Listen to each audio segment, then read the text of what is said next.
výstavbe rodinných domov je populárna plochá strecha s nosnou konštrukciou z dreva.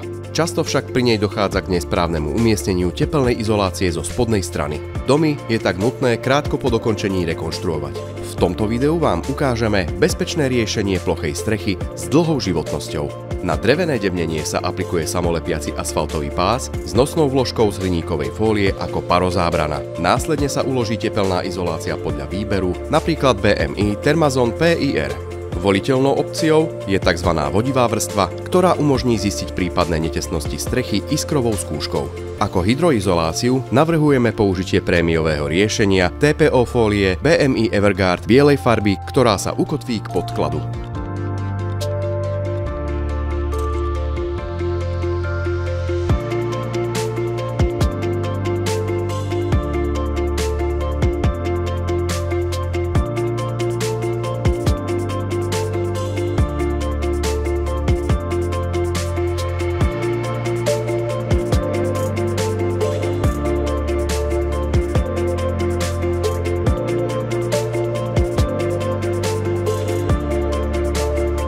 Uvedená skladba strechy spĺňa najvyššie bezpečnostné požiadavky podporené systémovou zárukou 20 rokov v záručnom systéme EcoPal All-in-One.